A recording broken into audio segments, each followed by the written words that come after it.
I think we're live. Perfect. Welcome to Fundamental Freedoms. My name's Steve Burgess, and I'm broadcasting from my home in Utah. And I'm David Sabine. I'm broadcasting from my home in Ontario. Please check us out at fundamentalfreedoms.org. Also, we're here at Facebook. Also, you can find these videos. All of our streams are at YouTube. We also upload them to Rumble. And maybe down the road, we might find that locals.com is a nice platform. We are there at fundamentalfreedoms.locals.com. Good society is based on good conversation. It's okay to start a conversation not prepared to battle with someone. It's okay to change your mind, and it is okay to have great respect for those people that you disagree with. Steve and I have chosen or made agreements around, we've made two agreements. One is that we try to avoid undefined they statements. If we ever use the word they, we try to be very specific about who that is, who it is we're referring to. We also try to avoid undefined we statements. Both of us are here to speak on behalf of only ourselves as individuals, and regardless of our affiliations or our memberships or the various groups we might associate with, we're not speaking on behalf of anyone else.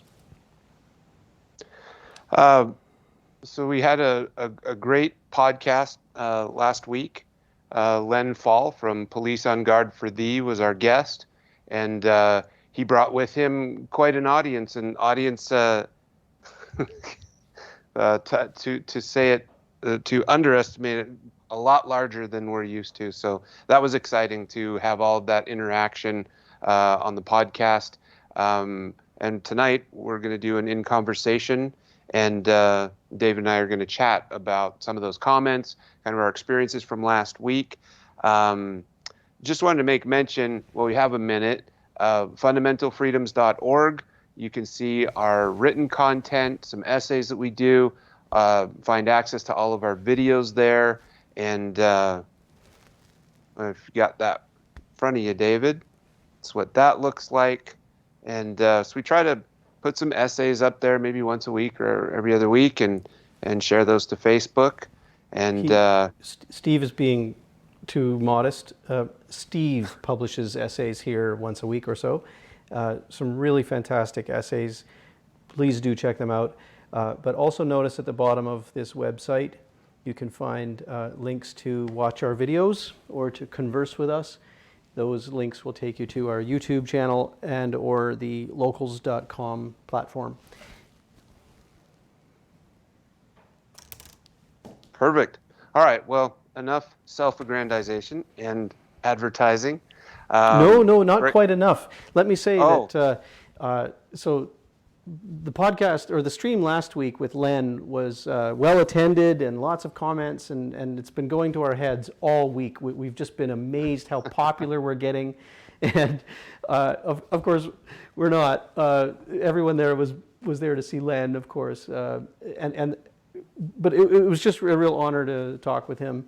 I would like to add, though, while we're on the topic, you can find us here at locals.com. This is what it looks like. You can sign in, and we post little comments here, and you can even donate if you want to support the work that we're doing and help us to pay for some of our expenses. We don't have many expenses, but we have some. We've paid for some microphones and online services and websites and things. You can find us at Rumble as well. All of our videos are at Rumble. Rumble is like a nice alternative video content site. It's a little off of the beaten path, but some great content there. We are also at YouTube. The videos here we upload from all of our series, so all of our past speakers, all of the conversations that Steve and I have had, and all of our guests. And then Facebook, you're well acquainted with that because you're logged in right now and watching us. Okay, Steve. Now I think we can we can move on. Okay. So we wanted to have a little bit of a debrief about the interesting conversation we had last week, and after reviewing, had a couple of hundred of comments. some interesting ideas, and just thought it would be good to revisit that. And certainly anybody, we're trying to monitor a little better tonight where we're just doing it in conversation. We don't have a guest. And so anybody that's live with us would be happy to have you comment, and maybe we can interact a little, address some of your ideas as well. We'd be happy to do that. So David, I'll let you start. Your takeaways from our conversation with Len. Sure. And while we're on that topic, let me just highlight the website for Police on Guard. So they've got most of their content published here, as well as links to find them online. Len, as he explained last week, is one of the members. He joined in support of the work they were doing, and has become one of the more visible spokespeople. And one of the comments that really caught my eye, and I should mention, I went through the comments chronologically, right? So as the video progressed, as our stream happened, people were commenting, and with Facebook you can actually just sort them in that sequence and then watch them or read them in that sequence. And very early in the sequence there was a comment by, and let me refer to it directly because it was important to me. At 16 minutes into our podcast, roughly, We the Free from Red Deer. I don't know who you are. It'd be great if you want to reach out to us and introduce yourself, and maybe we can have a conversation with you if you like. But We the Free said that the police are being asked to enforce laws that infringe and go against the same foundations they took an oath under, which of course is the Charter of Rights and Freedoms. That is their legal foundation. He said, this conflict is destroying this country's social fabric and is immoral, and it can't continue. And I found that really interesting, this comment about social fabric. And Steve, I'd like to hear your thoughts about this. The social fabric, of course, this is the fabric which sort of binds us all together. I've always thought that fabric is based on, let's say, the human experience, the common human experience that we have, the objective reality around us. And I wonder how you think the social fabric might be changing. I guess a combination of the conversations that we've had recently. Interesting that it should be We the Free from Red Deer, Alberta. Not sure if this is associated with the other situation that I posted about. Just to give a recap on that, this was 2 months ago or a month ago, 2 days before the new border restrictions went into effect in Canada. And as some of you know, I'm a member of the Church of Jesus Christ of Latter-day Saints, and we're the ones that send out lots of missionaries with the black and white name tags that may have knocked on your door. This young man was one of those missionaries, and he was serving his mission in Arizona. And so he left in early 2019, long before the pandemic had started, obviously, went to Arizona, and then was out serving his mission while the pandemic unfolded. And so church leaders and the people who were working with himself and his family, they all went through, made decisions, and said, it seems like it's safe, and you're practicing the social distancing and doing, all of those things where you are. There's no reason necessarily for you to rush home. And so he planned to go ahead and finish serving and then come home. And as they were getting closer to that 2-year mark where it was time for him to return to Canada, his mom got on the internet, phoned some local pharmacies down in Arizona and Phoenix, went through the whole process to try and make sure that he had the proper tests, the proper paperwork when he came back into the country. He arrived with a copy of his negative test that he had received in the U.S., got to the airport in Calgary, and was basically immediately taken They said this is not the correct test, and so you need to be retested, and we are taking you to. They literally said to his mother, who hadn't seen her son, her 20-year-old son, for 2 years, said to her, "We are taking him to an undisclosed location for an undisclosed amount of time, and you don't need to worry about it." I mean, it was that rude and that unreasonable. I mean, she couldn't talk to him through some glass. She couldn't have a conversation. They weren't letting him make a phone call and call her. They just whisked him off to a hotel, I guess, now that we're aware of how that works or whatever. She approached the airport staff, the security at the airport, and said, what do I do? They've just taken my son. I don't even know where they're taking him. And they said, we have nothing to do with this. Health Canada or whatever the governmental body was, they just showed up at the airport, set up shop, and started doing this. And we as an airport authority don't even really understand what's going on. And so, and this was 2 days before it was announced that this would go into effect and would be required. And it just, I watched these videos. The mom was a very well-spoken, very reasonable person in my estimation. She posted a video crying, frantic, walking around through the airport. They've just taken my son. I don't know where he's going. I mean, you're looking forward to this reunion. You haven't seen your son for 2 years. And you're looking forward to this. Appropriate preparations. You've tried to jump through the hoops and make sure that everything's great. He's on a plane surrounded by a bunch of other Air Canada passengers who also have copies of negative tests on their person, and he shows up at the airport and all of a sudden is jailed for all intents and purposes. And if I recall, a threat of a fine up to $750,000 if he doesn't abide the rules at the hotel or at the concentration camp. Let's call it. I'll call it that. I will happily call it that. Potentially, and so that happened.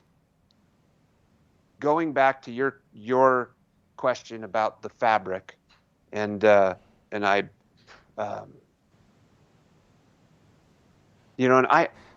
This is a little personal, and I apologize, Susan, if you're watching. Can have the conversation. I talked to my sister about this, and she's in Edmonton, and I thought this hits close to home, and we had just done that podcast looking through the statistics and I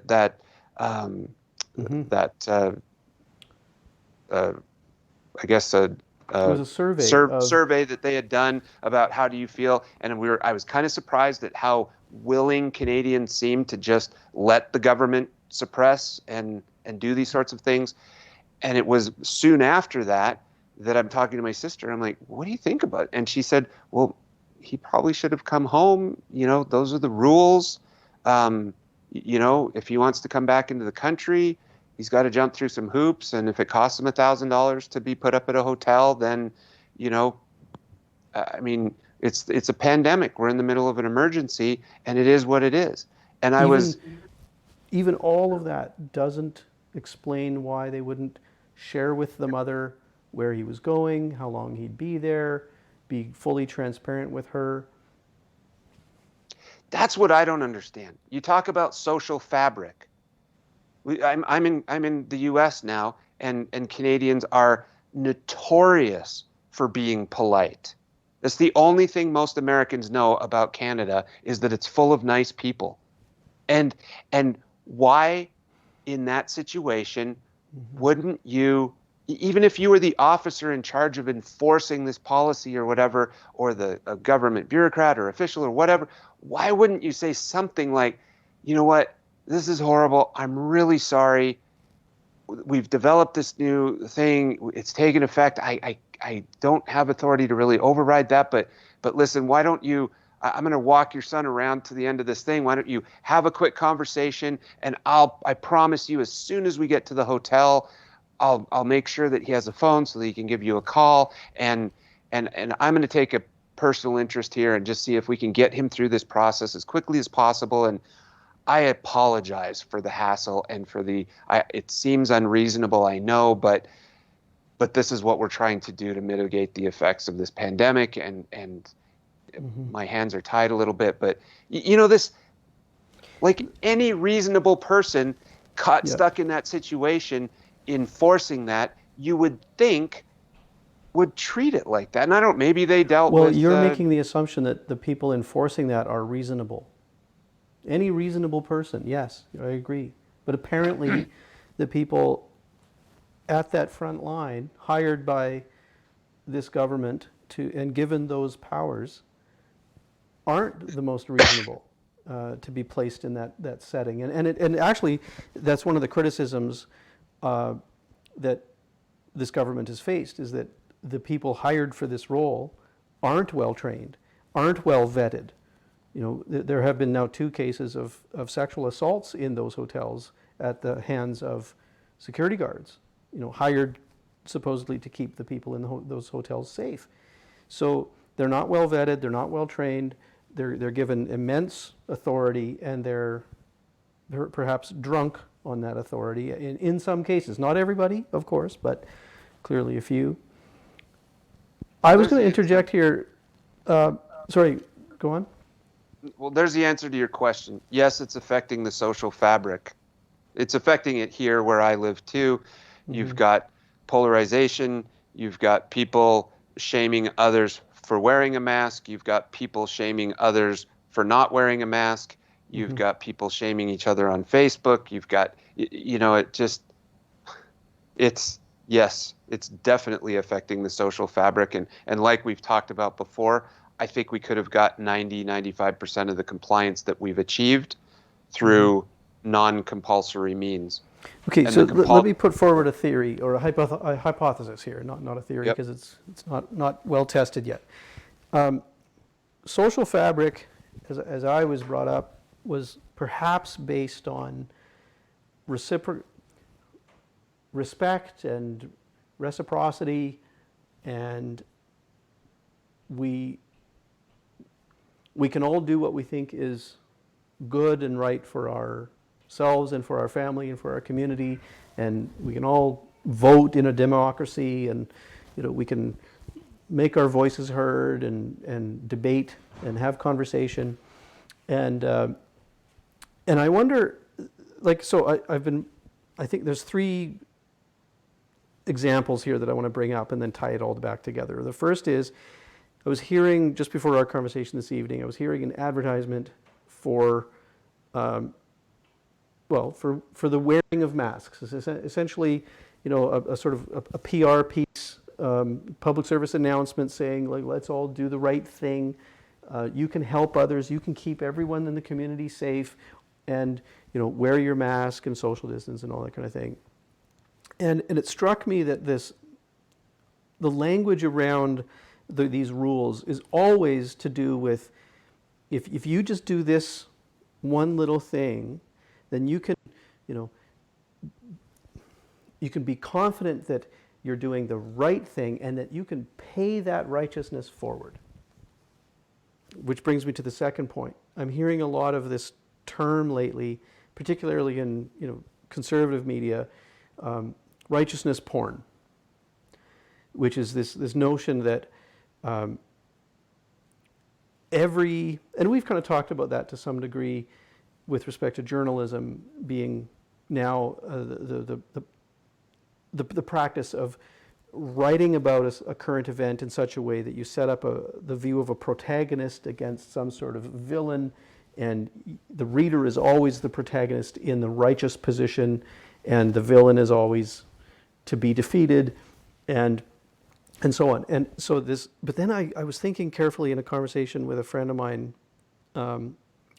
recently about, and I haven't read Dante's Inferno, but I've watched Seven with Morgan Freeman and Brad Pitt. It's a great movie, but I know now that the seventh deadly sin is wrath, which tied to this sense of righteousness is really dangerous. That I feel I'm righteous in my position politically, I should wear a mask and help everyone, or I should not, and I should, and because my position is righteous, I feel I have the authority to exert my will upon others, and use the full force of government, and I can call for police forces to stamp out those darn anti-maskers at the freedom rallies, and so on and so on. And I wonder, from your perspective, does that actually qualify as wrath, the seventh deadly sin, as described by Dante? Yeah, it's not. I mean, wrath to me is kind of like, it's not good enough to be right. I need to see my enemies, pounded into submission, or embarrassed or defeated, or and that's kind of that protagonist antagonist relationship. It's always sort of, I mean, that makes good stories. That makes an interesting and compelling way to explain a point, sometimes to explain a narrative, but it's not conversation, and it's not building social fabric. Lynn, just going to interject here. Linda says, not all of us, but maybe she was talking about Canadians, media pushes the fear and public health backs it up. That makes sense to you and I. However, everything in Canada is no longer. I believe government took full advantage of Canadians being so nice. And I think there's a lot of that sentiment here in the U.S. as well. We're reasonable people, and our first inclination, there probably are some people whose first inclination is, the government said, jump, I'm going to do the opposite, or whatever. But by and large, people are fairly compliant and fairly law-abiding, and did the government take advantage of that? I mean, Oh, yes. from one standpoint, it's undeniable that this emergency has created these little tin can dictators all over the place. I think that's true. I don't know how you could argue that. There are certainly some people who have just done some self-aggrandizing and some, but there's also, I think, a larger majority of people who were simply trying to do the right thing, or trying to do what they thought the public wants, or what their job was, or whatever, with reasonably good intentions, on both sides. Here's an example, though, of how those good intentions pave the road to hell. You know that one of our former guests, Todd Miller, he and I disagree on let's say, and I want to be as fair as I can to Todd's position.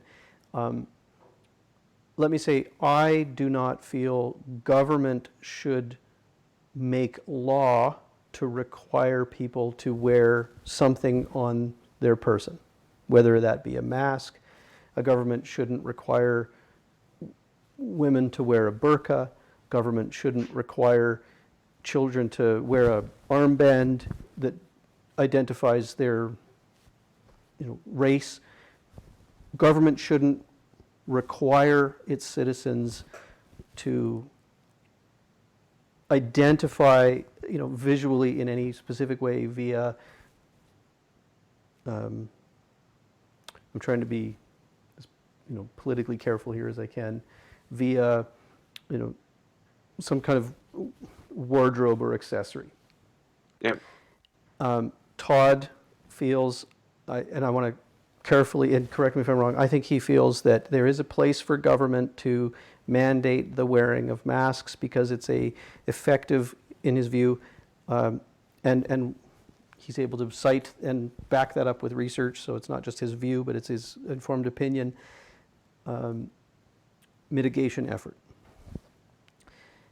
I'm of the opinion now, however, that the pro-mitigation voices, they need to step aside now, because they've had such an impact on some people that a few weeks ago here in Ontario, there was a case of a school board in Peel District, and they weren't the only, but they were the one that hit the news, that published a policy by which a student who shows or has a positive COVID test, that student and their siblings are required to stay out of school, stay at home. The whole family is house arrest.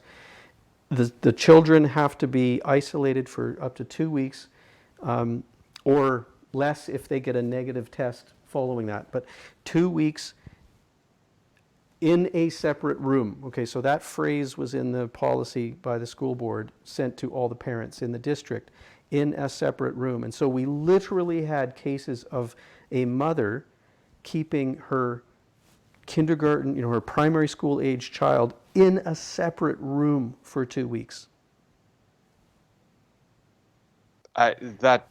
Yeah. Okay, That's a great example of just. We need to have these pro-mitigation strategy voices realize that there is a social psychopathy now that has to be unraveled, and that every time someone says, yes, we need police and government to enforce these rules and so forth, we need to just step back and say, hey, wait a minute, without all these rules and enforcement by police, how much societal compliance would we achieve? And the estimate is really high. So we're talking about some tiny fringe of the population that would, outwardly flaunt against the rules. I think the compulsory mitigation efforts, especially the legal compulsory mitigation efforts, actually increase that sliver of crazies that want to flaunt the rules or flout the rules.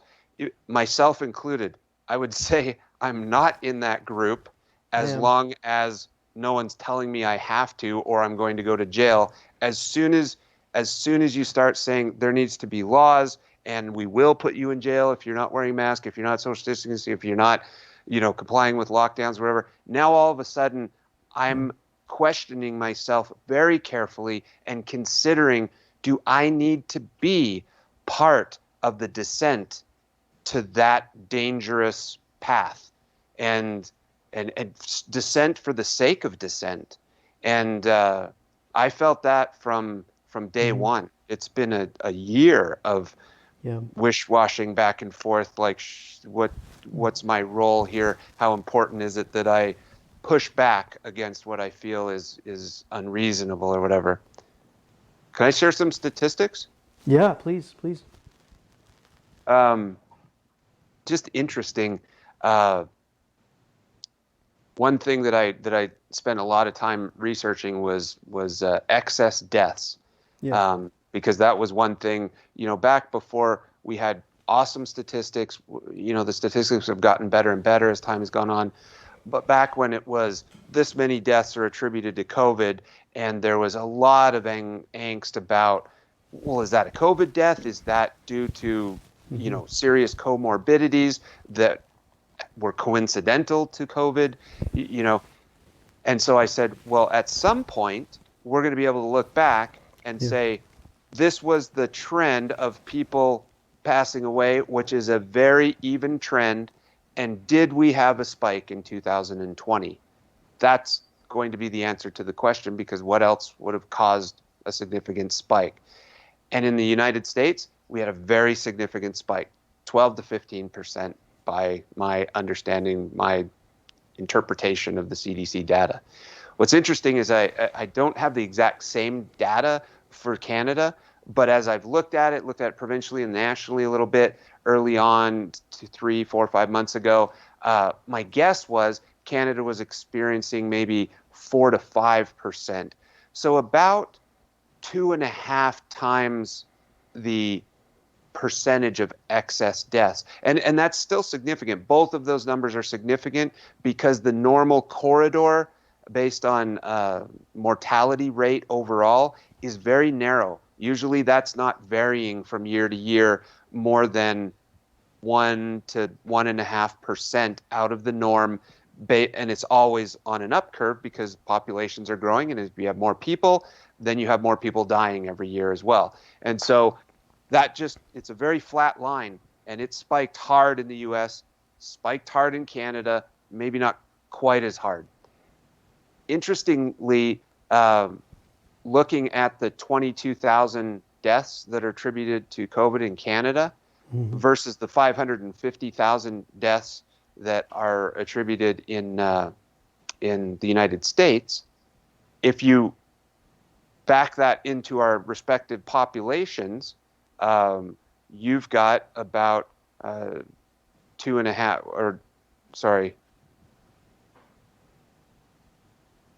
we've got about 2%. Sorry, I'm searching for the statistic here. If you look at that rate of COVID death against the population, it's about 2.5 times worse in the United States. So what's also interesting, I don't know, maybe I'm trying to find my own information and, psychologically pointing myself to the right outcomes, but as I just thought it was interesting. I thought, what's different between Canada and the United States? And I'm like, well, there's more people, there's more population density. So there's 328 million people in this country spread over 3.7 million square miles. In Canada, if you exclude the territories and just take the provinces, that's about 38 million people, or 37, over 2.3 million miles. And then I would say take that and cut it in half, because the north half of Saskatchewan, the northern half of Quebec, I mean, they're very non-populated generally. Take that, cut it in half. So the south half of the provinces, which is where most of the people are, that is just over 1 million square miles. And there's around 36, 37 million people living there. The population density, therefore, is again about 2.5 times greater in the United States compared to Canada. And I'm just like, because if you say if we would have had the same 12% spike in Canada as they experienced in the US, then you could make the argument that our death toll would have been 2.5 times as much. And so you could make an argument, Canada, by locking down more stringently and being more careful about COVID than did the United States, you saved 30,000 lives in Canada. And then the question is, did you? Like, it's impossible to tell. Well, I think you're missing some variables. Because if it has something to do with population density, which it follows that it should, or that it would, partly, then maybe but let's with also no look at the mitigation efforts comorbidities whatsoever, we would have been looking at the same death count. No, what we know too is that the people that have in Canada, the vast majority of them are 75 and older. In fact, even of those, the majority are 80, 85 and older, and they have comorbidities like heart disease, and they've had many bouts of pneumonia or other respiratory challenges, and a lifetime of asthma and so forth. Now, let's look at the incidence of heart disease in Canada versus the US. The rates of obesity, the rates of I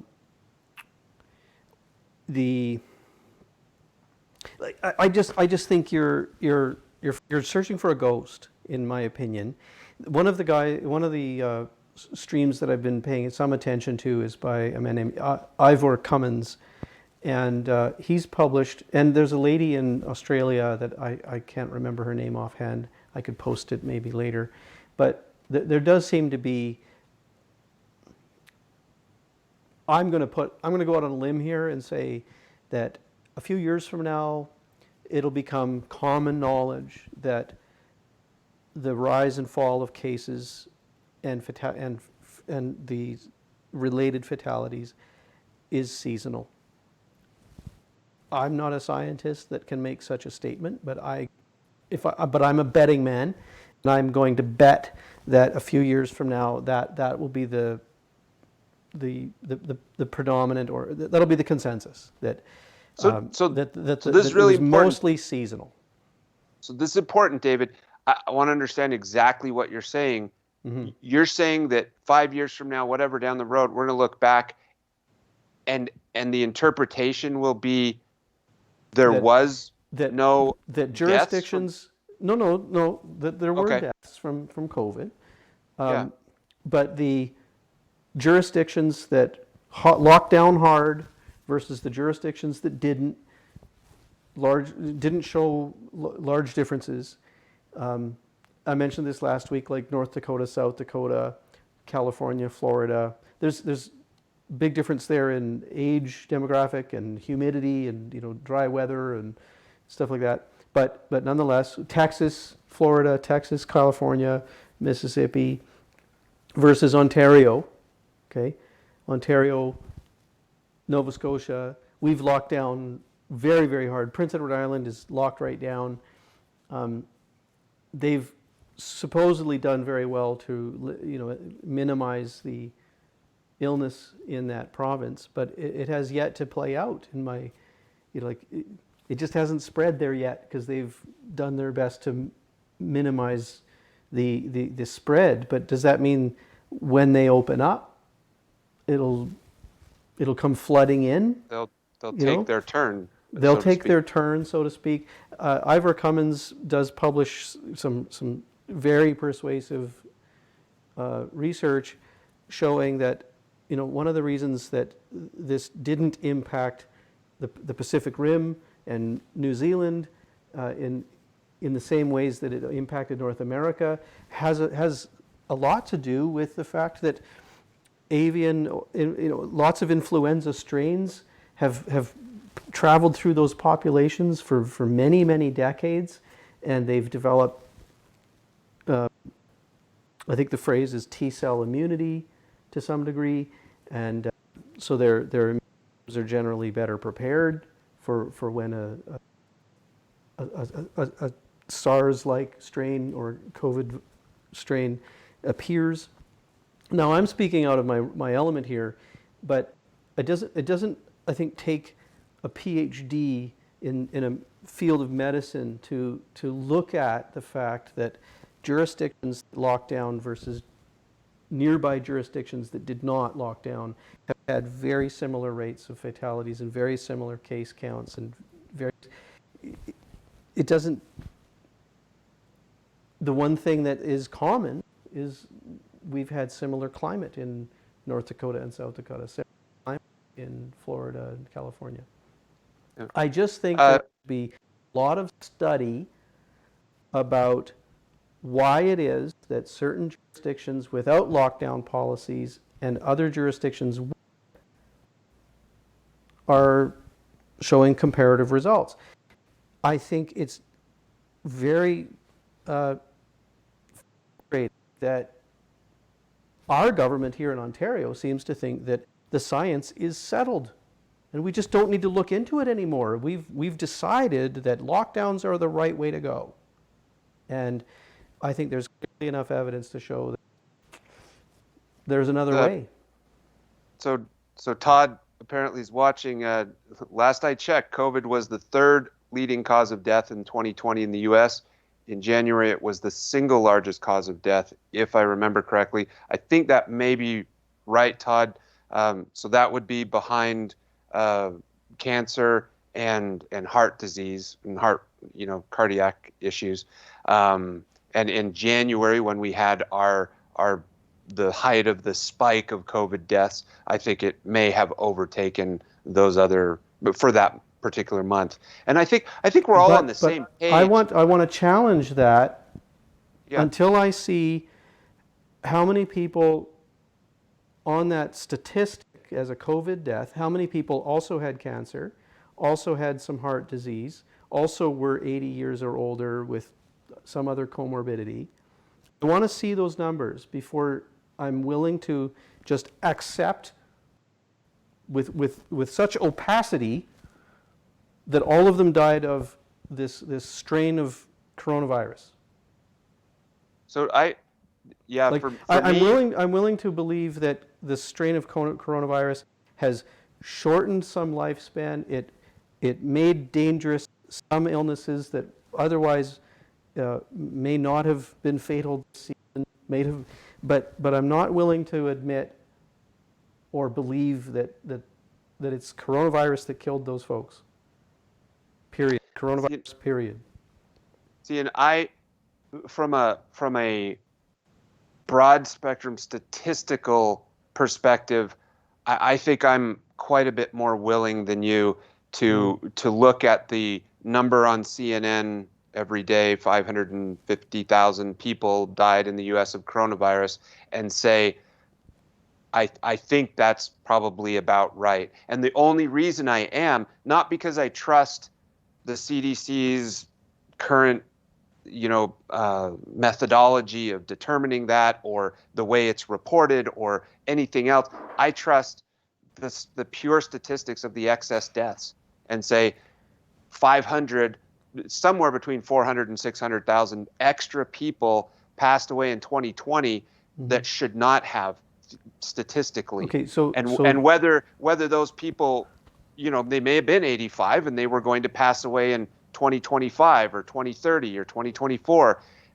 But the reality is, statistically, there was this huge bump, and a lot of that happened in January, now more recently, or in November through January. And so I'm pretty willing to accept that that COVID exacerbated, worked together with other comorbidities. However it did it, COVID did kill 500,000 people in the U.S. Okay, then here's a challenge, though. So okay. I made this point last week with Len, and it bears repeating, that Statistics Canada published a document long ago, a couple of weeks ago, that shows that for the most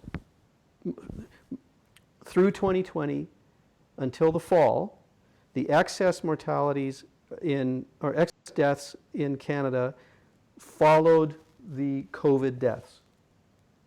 There were very marginal differences.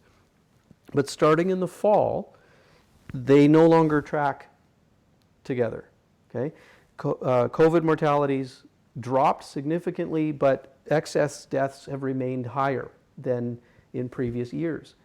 Now, until we understand and are willing to have a conversation about that, then I want, let's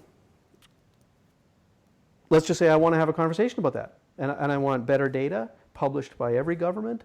I want to know where those excess deaths are coming from. And let's have some admissions from our government officials that the lockdown policies have themselves been fatal. Okay, we have two people in Ontario, and it might be in Canada, but two people in Ontario under the age of 19 have died with COVID.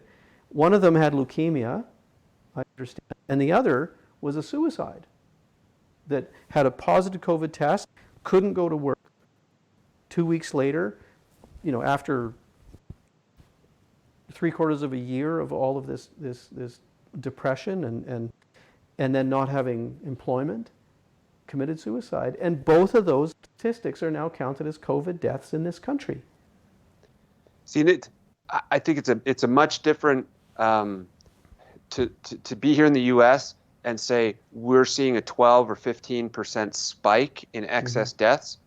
It's so obvious, and to say, well, there wasn't 250,000 suicides, due to depression. There were certain percentage of that's a contributing cancer factor. patients that couldn't get their treatments or that couldn't get their diagnoses, heart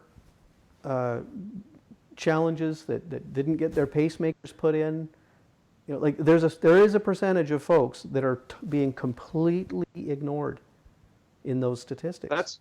That's fair. And in Canada, if your excess spike was 5% or less, that is a lot harder to simply and obviously separate from what could be a normal spike or spike due to different circumstances, or certainly the amount of people that have been affected, and it's a result of depression, a result of job loss, result of not sufficiently taking care of themselves because they were staying away from the medical community, staying away from medical professionals. So I just want to keep up with this a little bit. Where are you seeing that? I Todd, don't want to get in there. no, that's okay. Todd says it took a full year of average lifespan in 1 year, and that's I think that's fair, Todd. In the U.S. at least, we if lifespan was, if we were pushing up to that, I don't know what it is, 78 years old or whatever, and now with this statistic, that's going to suppress that backwards a year, and now life expectancy will be 77 on average, and that's fair. Although in the last 5 years, we've also gained a year because we've been on a good bent of pushing that up, and this A statistic good will pattern of very low unemployment, lots of lots of health access to health care, access to good healthcare, and then you take all that away. That shock is going to have impact. have some effect. It'll have some effect, and there isn't enough conversation about that, particularly here in Ontario. We have a premier that is now locking down everything still. We have governments throughout Canada that just so the states of emergency lifted. In British Columbia, for example, the states of emergency are renewed every 2 weeks now. It's just like Groundhog Day. There's no challenge to it. It's like, wait, we had 5 fatalities in the whole province in the past 2 weeks. Are we really still in an emergency? Is it heresy to ask that question? Well, is it heresy? So a couple points. Linda made the comment a few minutes ago. You mentioned, you're looking forward to a time when we can see those statistics. Linda says, we will never see that breakdown of statistics, and I would tend to agree. I'm a little pessimistic on that. I'm not sure there will ever be fair and adequate research done, which there should be, because this was cataclysmic economically, interpersonally, medically, in every aspect of society. There will be books written on this. There will be. Well, for our lifetime, we're going to have people that publish and whistle and perform research, and I think you're right. It'll maybe not within 5 years, and not by government. We won't have transparency by our governments. It should be studied, though. I hope it will be studied extensively. So here's, Steve, I'm worried a bit that we haven't really been talking to the comments from last stream. Is that okay? Let's. I've got one other point, but it can wait a moment. So let's talk about some of those. One thing I wanted to mention: overwhelmingly, there was at least 30, 40 comments that revolved around people genuinely just thanking Len for his stand that he was taking, and that's instructive to me. A lot of people who are frustrated, maybe not terribly vocal about it, but nonetheless, when they hear somebody talking about that, the government can't do this. The police ought to be, making their own decisions about what they're going to enforce and not enforce, using that discretion, that personal discretion that he talked about, that I thought he did such an eloquent job of describing as a police officer, that personal discretion that you need to develop and have and use. And people heard that and were really grateful to hear that point of view, I think. We also had a number of people that really appreciated our split screen illusion here. Isn't that cool?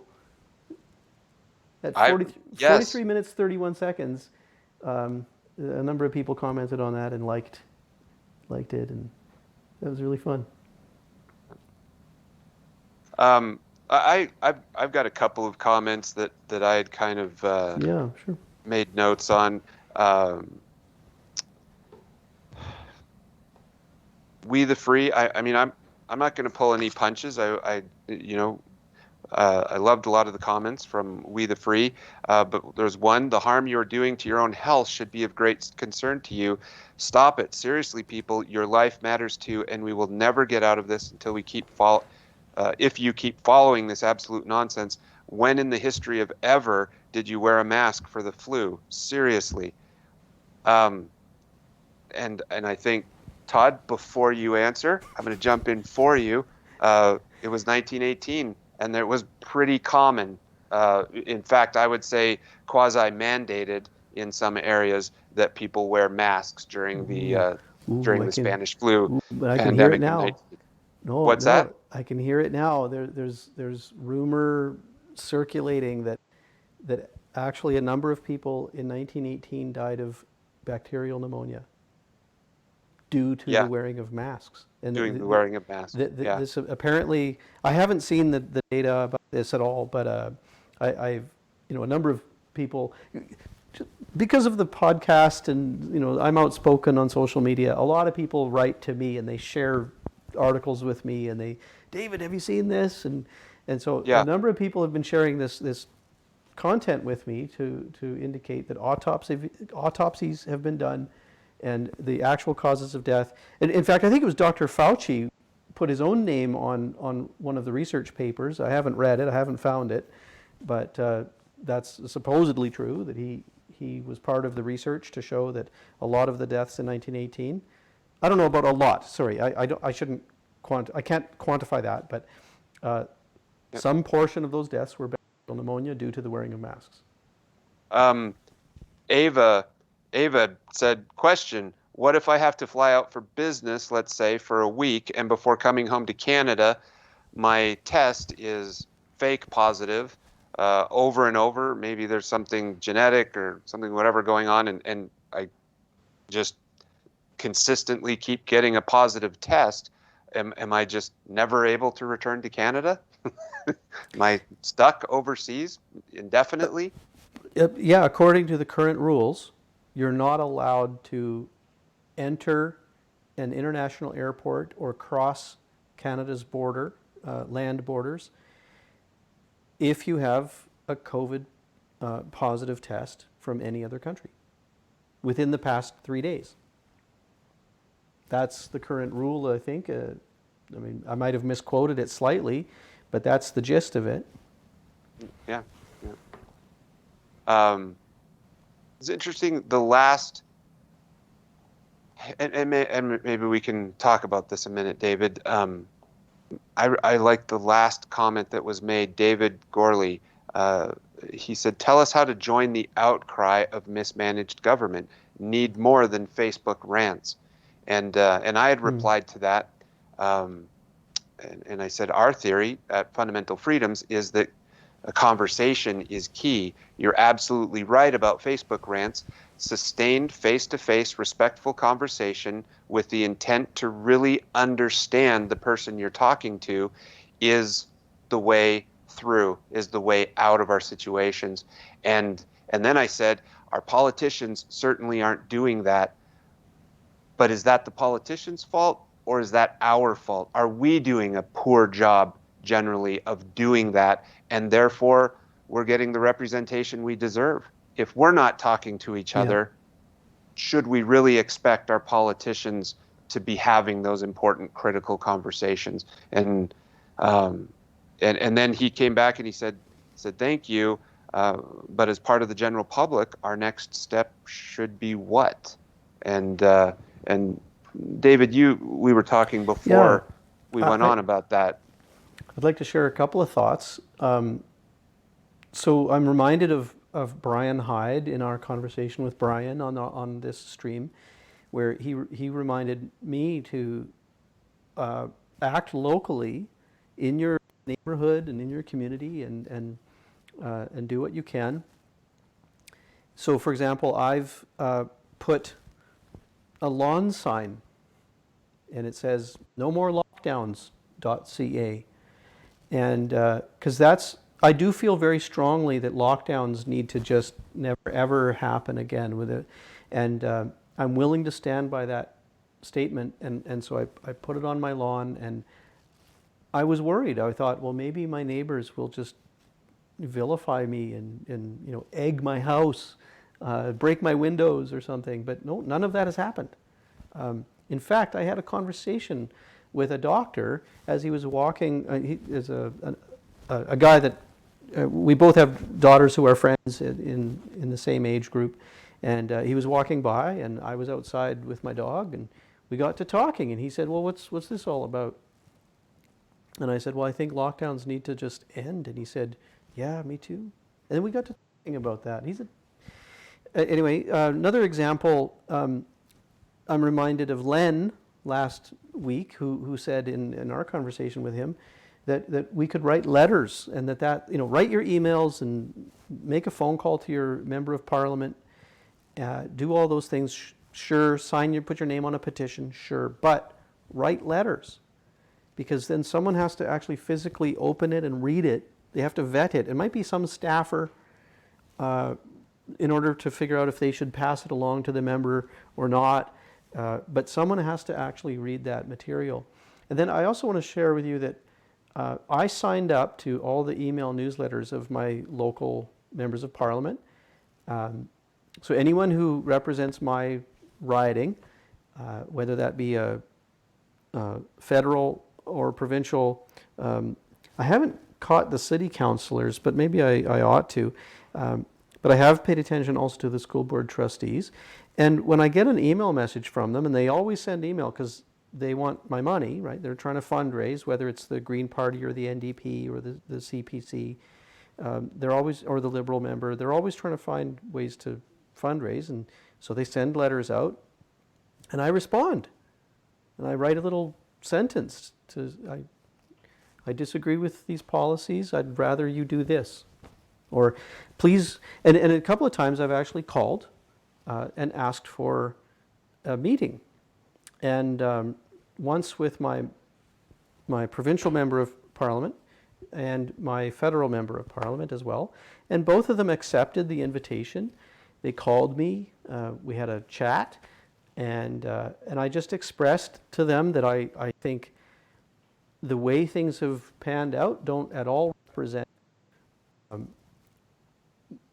me, my values, my opinions, and that I represent some portion of their constituency.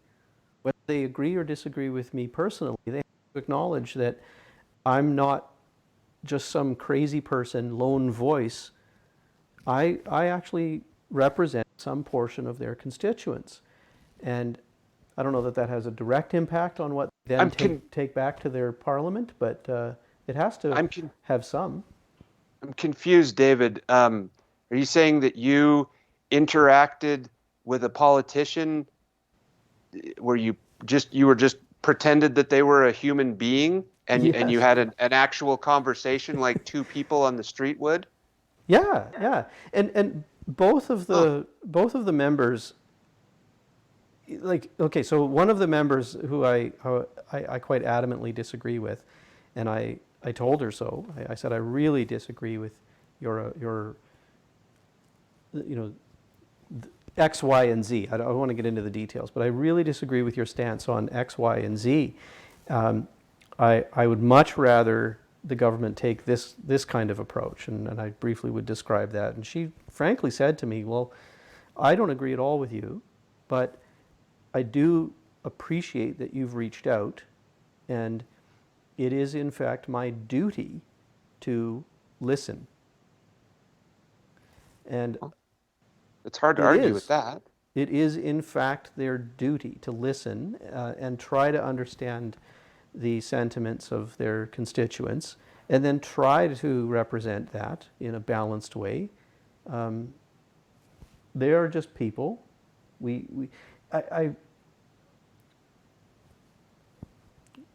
Yeah. Let me take this a slightly different direction. So President Biden did a news conference. I think it was Friday, a week and a half ago, and listening to kind of his update on the COVID situation, and he made the statement. He said, talked about being in this together and needing to pull together as a people, and he said, and the government is going to work hard to protect you.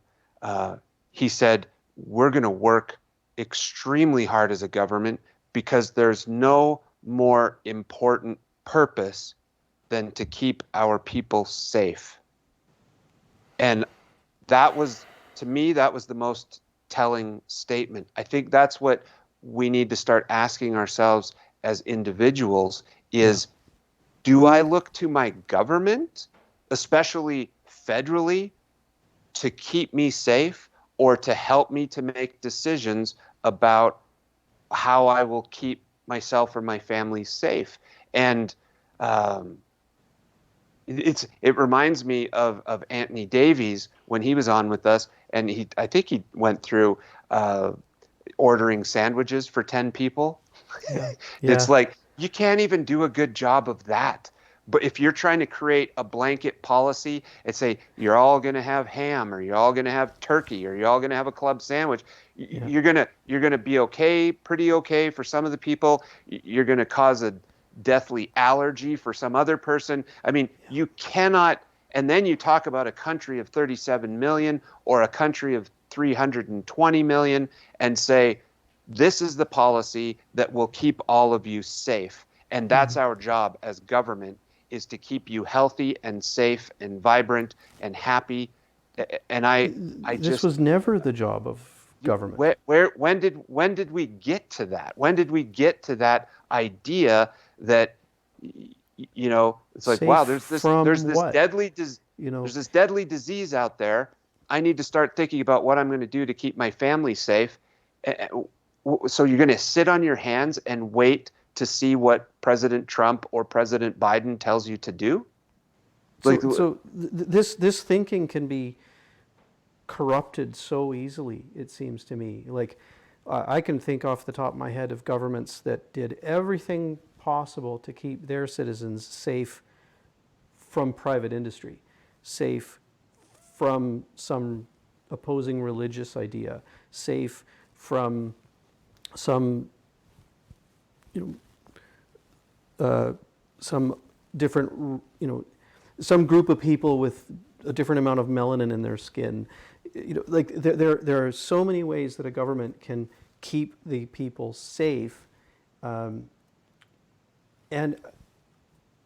it's never been the mandate of a federal government in Canada to keep their citizens safe, except maybe for the foreign affairs and safe from, I don't know how to say it, countries that would infringe on our democracy or infringe on our rights and our natural resources. Keep people safe. This is not what the government is there to do. It's to provide a framework for fair laws, that people are treated equally, and to uphold the democratic system. And I'm just, is it possible that Biden, is it possible that he said that out of, like, did he run on the platform that he would keep everyone safe, and now he's just, he feels that's the mandate he's been given by the electorate? well, yeah, very much so, I think. I mean, even Trump, who's opposite him politically in a lot of ways, had some of the same sentiment. This is what we're going to do to keep the country safe and healthy and everything. And it's not common to have a politician stand up and go, wait, that's not our job. Or, or Trump or Biden to explicitly explain that as a federal government, there's nothing we can do about this virus except potentially provide funds and or manpower and or assistance to the governors in each of the individual states, who ultimately will have the authority and decide what kind of response, if any, there's going to be in their particular state, especially when it comes to healthcare. That's something that's pretty clearly not a federal appointed power, according to the Constitution. There's been a lot of creep in that way politically over the last decades. But anyway, let me just interject really quickly here. Sure. Linda, I appreciate you being, you talked about sharing some statistics with us. I'm not sure that we'd have time to fairly dive into that. I would be terribly interested in looking at that. David does not want to be overwhelmed with email, so I won't tell you his email address, but I will tell you mine is steve@fundamentalfreedoms.org. So, and you'd be welcome to send me an email, and I'd love to take some time, dive into that, and maybe that's something we can discuss on a future show, or I could interact with you about. So please send that along.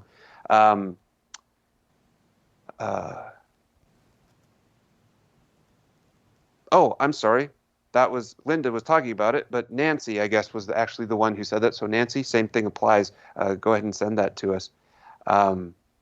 Linda, I think that's a great comment. I expect government to provide a warning system, not to run my life. I like that sentiment. That's how I've felt from the beginning. I felt like, have Dr. Fauci stand up there, make his press conferences. We think you're wearing a mask will help. We think that will help you not spread it to other people. We think that staying home as much as possible will help. I'm not convinced. I am convinced that the death toll is pretty accurate. I am not convinced that the death toll would have changed at all had there been no lockdown requirements, no mask mandates, no draconian border measures or whatever's going on in Canada. If all of that had never been attempted by government and never enforced, and the only thing that the government did do was say, here's the information we have, here's the statistics we're seeing, here's the worries that some of our health officials have about overrun in the system, and et cetera. And we just really implore the public to look at this data, think about these suggestions, and make a good decision for you and your family, and try to come together as a people. And we really are going to have to weather this storm, and it could get pretty rough. And I think if that had been the attitude of most governments, we would have seen as much or more compliance than we have seen. And I'm not sure that we would have any different results. I think venues still would have been shut down. Concerts would have been canceled. Restaurants would have been at lower capacities. And all of that would have happened voluntarily and naturally, because people would have started to pull back and say, I'm not going to have 30 people over for Thanksgiving. I'm still going to have Thanksgiving. we're going to split that. We're going to keep it a little smaller, a little more compact. I'm going to try to make, We'll have it outdoors instead of or we will indoors, do it outdoors, or I'm going to make one trip to the grocery store every week, and I'm not going to make 3 trips, and I'm not going to take my kids with me. I agree with everything you're saying there, except the one point. You just said, I don't know if we would have had any different pattern.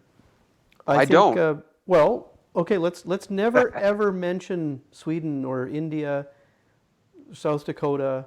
Let's never mention those, right? Because those are the case. Those are the control groups that didn't employ any of these crazy lockdowns, and they haven't had different numbers.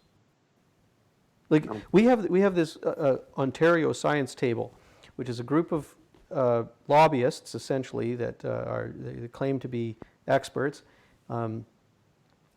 They advise the Ontario government, and they are constantly online talking about how if we don't lock down harder, we need a circuit breaker now. We need to do COVID zero now. We need to do, and if we don't do these things, we're going to have these skyrocketing cases.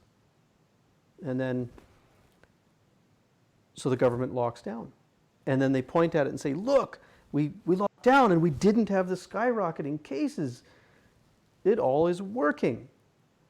And what an incredible racket that is. That is an amazing twist of the scientific method, because they have no control group, or at least they're ignoring the control groups. Prove me wrong, but yeah, again, I'm. It's an ironclad argument, though, isn't it? It's almost like it's almost like faith, right? They don't need to have the factual basis for the argument. They can just simply say, we told the government to lock down harder, and we didn't see these incredible case counts that we predicted. Oh yeah, so the whole thing starts with, we predict that we will see these amazing rise in cases, this huge surge, if we don't lock down.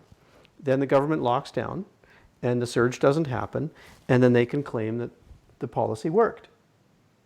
Yeah. This has been the pattern of our Ontario government since March of last year. Yep. No, It's crazy, ridiculous. I'm ready to, we need to be looking at the jurisdictions that didn't lock down, and we need to look at why their case numbers, their fatality rates, the load on their hospitals largely resembles what we see here in Ontario. So I like where this conversation has gone. Maybe we could start looking to wrap up or come to some sort of conclusion. Yeah. Let's go back to David's question. When David starts talking fast and moving around on his chair, we know that, like, okay, maybe it's time we take a break here. We got to rein this in. We don't want to have an episode. No, let's try for a minute and answer David Gorley's question, because maybe he felt like I was skirting it, and he said, so what are we supposed to do, right? What do I do? What do you do? What do you do? As a result, you don't like the lockdowns, you disagree with some of these measures and stuff. What do you do? And I posited to David, well, you have good conversations. It's important to keep having these conversations in a sustained way, not memes, not, lobbing bombs on Facebook, but actually talking to each other. I love your story about your yard sign and how that sparked a conversation with a doctor that lives down the street from you. And who knows what the he agrees reverberation essentially with everything I've said in that conversation, and much of it was similar to what I've said here tonight. Yeah. He doesn't disagree with that, but maybe he's not with the courage to put a lawn sign, and I am. Yeah. Another thing to add here, though, Steve, is organize. Like Anthony Fury with True North did a little broadcast yesterday where he talked about the fact that in Toronto there was a rule that all churches could have only 10 people. Okay, that was the rule. Whether you were a giant cathedral that holds 1,500 or a tiny little, jewel box that holds 50. And the rule was 10 people. And so the Archbishop of somewhere or other thought that was crazy. But Anthony Fury is funny because he's saying, like, of course this number 10 has been scientifically tested, and people in the white lab coats proved that 10 was the right number, didn't they? Because we're told that we have to trust the science, and so clearly this was a very scientific decision. But then the Archbishop organized, he got people together, other churches, mosques and synagogues and cathedrals, and he got people together. They all wrote a letter, and they all signed it, and they sent it into the government. And wouldn't you know it, that this number 10 wasn't so scientific, and just by organizing and making that voice collectively heard, the government changed the rule. How could they change the rule? The science didn't change, but apparently the politics can. And so now the rule is based on a percentage of capacity. So if you have a giant cathedral that holds 1,500 people, you can now have some percentage in the congregation. And I think that's really important to know to this man's question. That's an incredible success story, right? Because that was the the people who were affected, or the representatives of the people who were affected, the clergy, that Yeah. community, Yeah. got together and said, locally, you're the governmental body that made this rule and is trying to enforce it. And we, your constituents, are saying that was the wrong approach. And can we have a conversation about this? And went through a bit of a process. Doesn't sound like a terribly arduous process. And then a better solution was come up with. And that's it. That's the way change happens.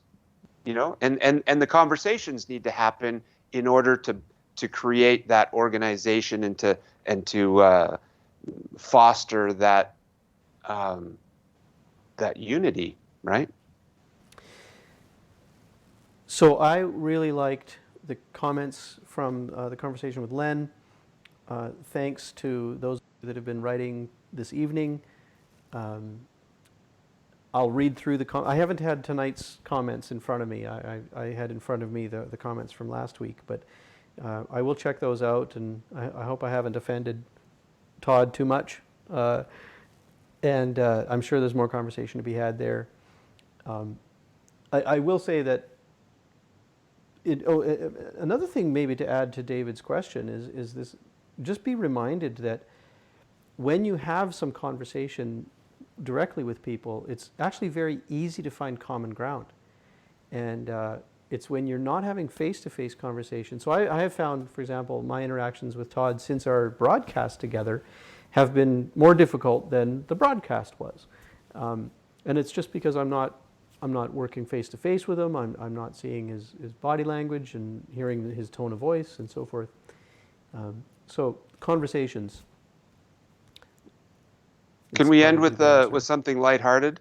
Yeah. Facebook is now fact-checking memes, and it's the funniest. I just want a feed of all of the memes that Facebook has fact-checked.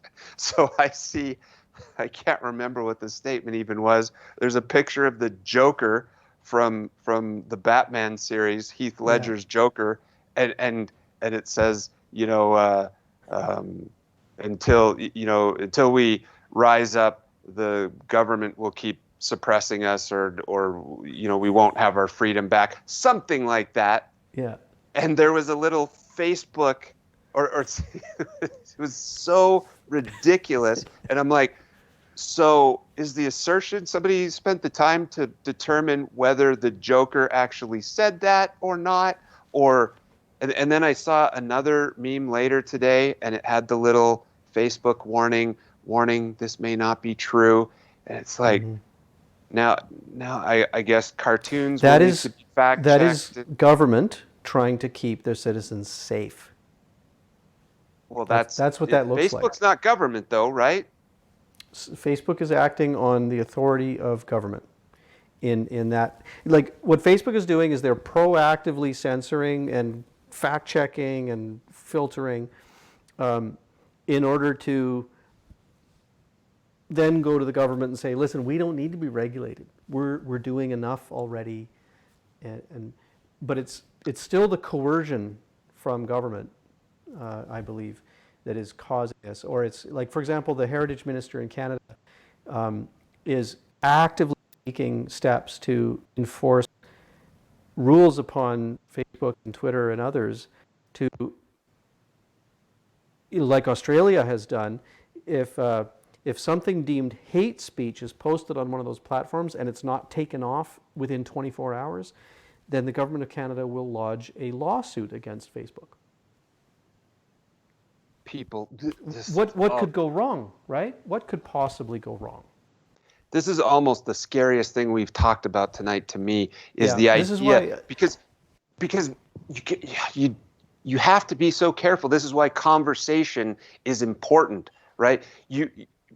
Facebook and most of the social media is generally a little bit left-leaning, right? I'm not going to cast people into groups or whatever, but it's pretty common knowledge that most of social media is probably a little more liberal in their viewpoints. And so when they start fact-checking, most of the stuff that they're suppressing, in general terms, I would say tends to be right-leaning or conservative type memes and posts and ideas and philosophies or whatever. And so then you've got conservatives up in arms, and Ted Cruz, one of our conservative senators here, starts talking about, well, we need to create some kind of legislation. We need to start holding these private companies accountable for what they're doing and stop them from doing this. And I'm like, no, no, no, no, no. Yeah. If you don't like Facebook fact checking and blocking your memes and limiting your content, go to a different platform. Boycott Facebook. Stop using it. Do whatever you want to do, but don't ask the government to step in and start armchair quarterbacking and saying there ought to be a law. They need to go in and shut down Facebook. They need to stop them from doing this, because you may think that you're winning points and bringing people to your side or making some kind of progression for your team, but you are shooting yourself in the foot. And to think that Facebook may be doing this ridiculous crap because they think that that will stave off the inevitable approach of government into the internet to try and suppress it generally and try and have the government be the overseers and the overlords of what content is acceptable on the internet. And so Facebook is saying, we don't want that suppression of freedom, so we better proactively give up some of our freedom as a way to try and make a peace offering to these governments who are licking their chops and coming at us. That is a specter of horror for me. I go and read my essay about we need more hackers, about Aaron Swartz. Right, Go I and haven't read read that one yet. That's the next one on my list. Sorry, now I'm you're the one tizzy, animated so now. now I have to be restrained. So this is one of the reasons I would really like to have a conversation with an expert with respect to Section 230. So if you're anyone online right now knows of a lawyer well-versed in Section 230, please have them contact us. I've tried to reach out to a few, but clearly they're very busy. There's a lot of work to do right now with respect to Section 230. How about we call it a night? What do you say? Yeah. Any last Great. things to... I don't know when we're coming on next, and I don't know who our next guest is. Steve and I, probably within a week or two, we'll figure that out. We'll post this video at YouTube tomorrow and at Rumble, and we'll go through the comments and say hello to a few of you. Anything else? No, I stayed up till 3 o'clock this morning producing and publishing and uploading the video about the U.S. budget. It's maybe impolite for me to say, but I think it's a really important video to watch. I feel very passionately that people need to have a better understanding of how government finances work and a working knowledge about what that is if we're going to attempt to be responsible citizens. So anyway, a plug for that. It's available on our feeds. It'll be uploaded to YouTube, and it's on Facebook. I haven't watched it yet because I actually just realized so I will check that out also. You mean they don't just print money in the Royal Canadian Mint in Winnipeg? They just don't... I think they do. Anyway. Well, thanks, David. Have a great night. And thank all of you. Steve. Appreciate you hanging in with us and participating. Getting excited. We're building a little bit of a following, and this is a fun venture. Good to see you again, Steve. Good night. All right. Thanks, David. Good night.